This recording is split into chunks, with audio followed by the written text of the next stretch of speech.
Dalam nama Bapa dan Putra dan Roh Kudus. Amin. Bapak, Ibu, Saudara-saudari terkasih, salam jumpa kembali dalam renungan inspiratif Minggu Biasa ketiga berdasarkan Injil Lukas bab 1 ayat 14 sampai 20. Bertobatlah dan percayalah kepada Injil. Bapak, Ibu, Saudara-saudari terkasih, Anda mungkin pernah membaca riwayat hidup Santo Agustinus. Dia adalah seorang yang sangat cerdas. Pendidikan dan karier awalnya ditempuhnya dalam bidang filsafat dan retorika. Awalnya ia mengajar di Tagaste dan Kartago, Afrika Utara.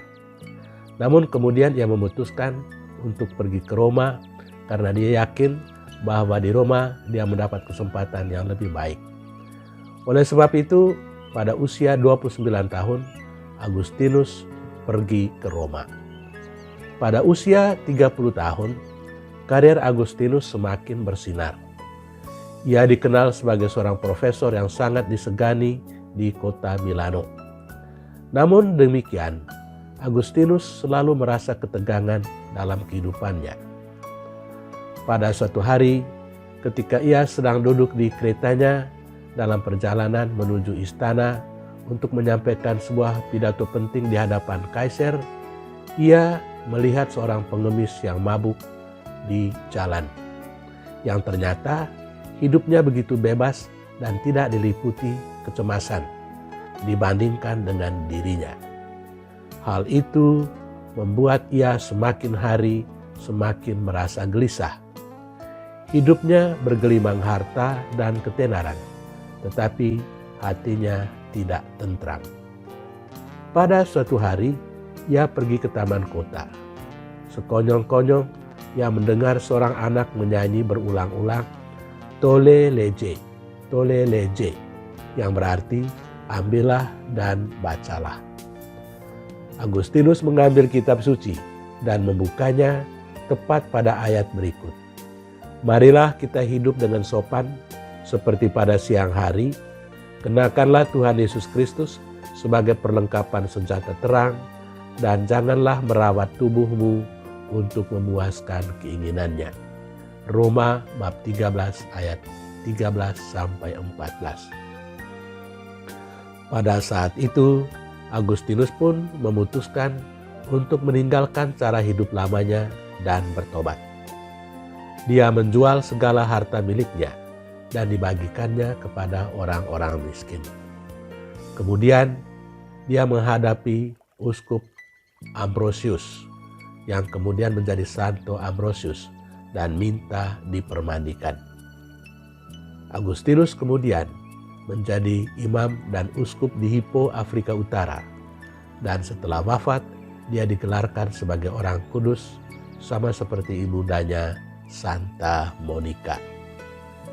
Bapak, Ibu, Saudara-saudari terkasih, dalam Injil hari ini Yesus menyerukan pertobatan. Bertobatlah, kerajaan Allah sudah dekat. Setelah menyerukan pertobatan, Yesus melanjutkan perjalanannya menyusur Danau Galilea dan memanggil murid-murid pertama, yakni Simon anak Andreas saudaranya, Yakobus dan Yohanes anak-anak Zebedeus. Yesus tidak cuma memanggil satu orang, tetapi 4 orang sekaligus.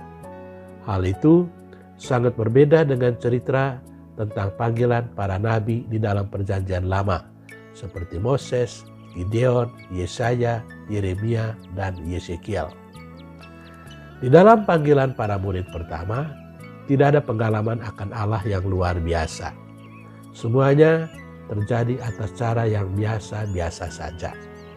Dan hal yang lebih menarik lagi, bahwa nelayan-nelayan itu langsung mengikuti Yesus.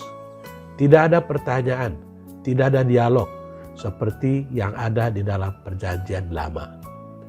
Mereka meninggalkan segala-galanya seolah-olah tanpa beban. Mereka bersedia dibentuk oleh Yesus untuk melaksanakan pekerjaan baru, yakni menjala manusia.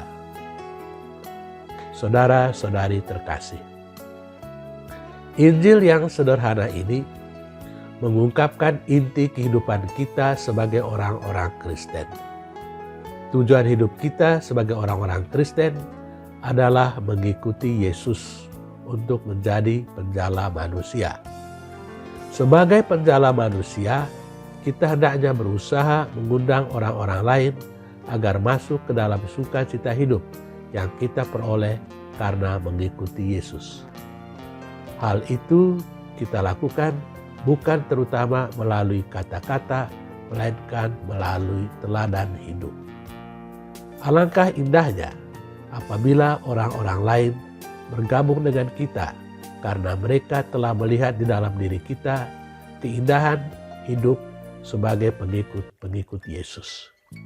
Ingatlah bahwa setiap orang-orang Kristen memikul gambar Yesus di dalam dirinya. Kita diharapkan untuk menampakkan gambar itu kepada orang-orang lain melalui kesaksian hidup kita. Itulah sebabnya sebelum menjadi penjala manusia, kita harus terlebih dahulu bertobat dan percaya kepada Injil. Semoga Tuhan memberkati kita. Amin. Dalam nama Bapa dan Putra dan Roh Kudus. Amin.